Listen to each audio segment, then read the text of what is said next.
Welcome back to another episode of Undiagnosed Baddie, your favorite daily 10-minute podcast, y'all.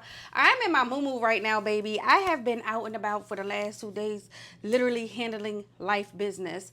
I do not even understand how I used to be able to get up, get myself together, get my baby together, drop her off at daycare or school, go to work, pick her up from daycare or school, go home, cook, clean, do it all over again, have fun, be a sister, daughter, mother, cousin, whatever, friend, and then do it again. Like, I really don't know how I was doing that, y'all. Today, I had a good day. I did some errands for myself. Then my homegirl had a baby. She had a seafood salad tasting. She did different flavors of seafood. So, it was Cajun jerk chicken. She said she wasn't going to do the lemon pepper, but she was going to do the lemon pepper. But I was like, well, I'm going to come and I'm going to do it, but I'm not going to eat the lemon pepper. I just want to tell you right now, I'm not a lemon pepper girly, but it was delicious. And we had stuff out to clean our palate, strawberries, grapes, cheese. We had the champagne. We had Old Bay crackers. What else did we have? It was some other stuff. It was so cutesy. It was so cutesy. I'll add some pictures to the post part of my YouTube. And shout out to Tai Tai. You know, we love you, girl. Shout out to Tai Tai. She's doing big things. So if you are in the DMV and you would like a tray, or what do they call it? I'm sorry, y'all. Pan or half pan of either one of those. And it had real crab meat. So the price is going to be high. The price is gonna be high because it's real crab meat. It's not artificial crab meat. And yeah, like, it was delish. And so we were also talking about her making her own seasoning, because for me, I was like, it's not Cajun-y enough. But somebody else there was like, no, the Cajun is perfect. So I was like, Stink, you gotta make your own Cajun seasoning. And the only reason why we talked about that is simply because salt and people's blood pressure, and you don't want to put too much of a seasoning somebody else made, because they put salt in it and you don't want it to taste overly salty. So you do your thing, pack some extra, boom, bam. In the comments, if you want to hit up Tai Tai, say something in the comments, because she be in the comments, y'all. So shout out to Tai Tai. This particular episode, oh, and then after that, before I get into that title, I went to my homegirl's baby's, her first baby ever, prom send off. And I ain't gonna hold you, this is where the topic of this particular episode comes up. Baby, I was teary-eyed driving down there. I had on sunglasses. I was teary-eyed. You see, ain't no lashes on my eye. I haven't had no lashes in a while. I think I'm gonna go lashless. Welcome to Undiagnosed Baddie, because we all over the place for a little bit, just simply because I gotta get my skin together. I gotta get my skin way together. And also, I'm gonna be working out a lot. So the sweat, the working out, the way I'm gonna be cleaning my face, the face masks, I'm not sure. So y'all might see me in glasses for the next couple weeks.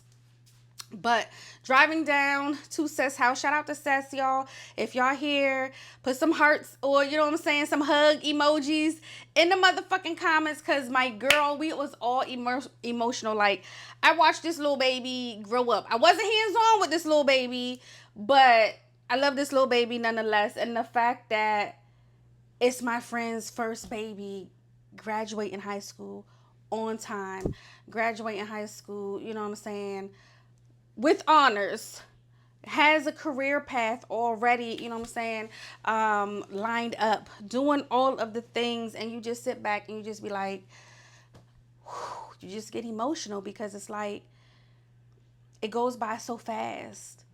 But in the thick of it, I'm sitting back like, who the fuck made us the new adult? Who told our parents and aunts and uncles and grandparents to get old and make us the new adults? Who told them to let us be fucking and have kids, and now we the adults and we got to make these decisions, baby? I'm still a kid. I'm a 42-year-old motherfucker out here trying to figure it out. And I'm like, how the fuck do we have kids? But it's just so what I like about our generation, that some of the older generation, majority of the older generation above us that raised us, did not go into the bounce houses. They did not chase you around the park for real, for real. You know, as you got older, they weren't doing, if we all go to the park, we getting our face painted too. They didn't enjoy the childish things as they got older. And one thing that my generation does is enjoy the childish fucking things. And I love that for us. But I also think because we're not as stiff, we don't look as old.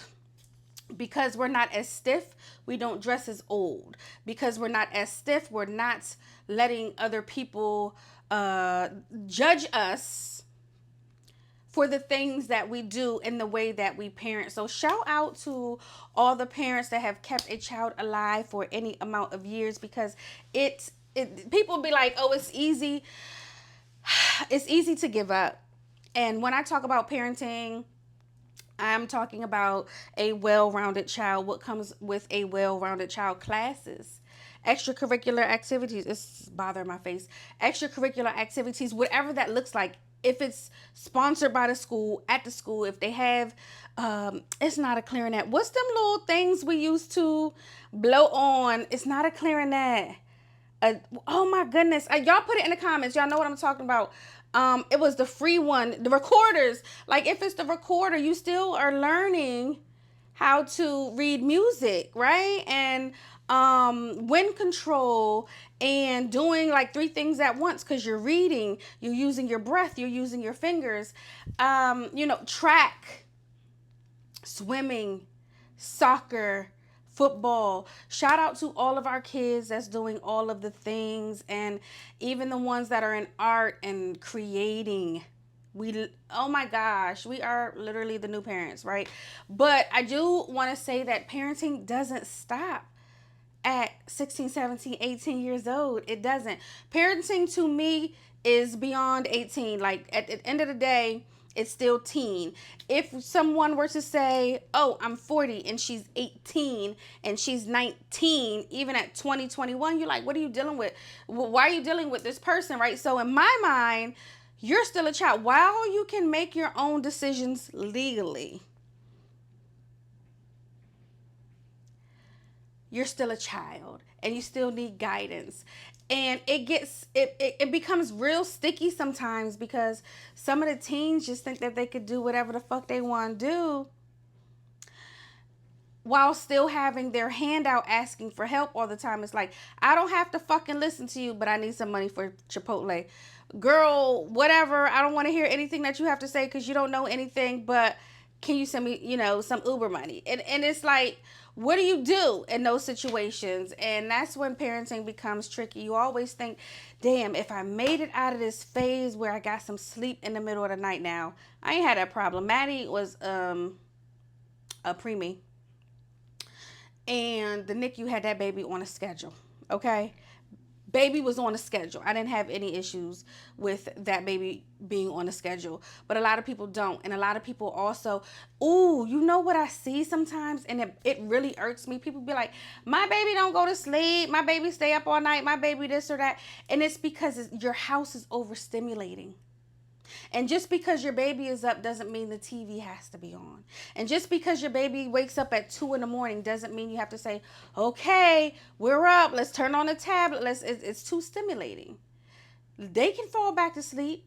Just because they're up doesn't mean you even have to pay them attention. You better, you better play dead and look. And let them do them and cool themselves and talk themselves back to sleep. But one thing I do believe is in structure when it comes to being a parent. It's like major pain up in this motherfucking house. Like, we are wiping walls, we are cleaning baseboards, and it's not for the old school reasons, like, oh, you're on punishment, wipe the walls, but it's to learn how to care for your space, take care of your space, and appreciate the things that people are able to give you and things that you have been able to get and give yourself, right? But I do want to say shout out to all the parents, y'all, because we make this shit look real fucking easy, and these kids are crazy and lazy and dependent as hell, but we doing it, pat ourselves on the motherfucking back. Shout out to all the seniors this year. This episode really was just about life, parenting, and the parenting struggle. And I can't wait to see y'all on another episode.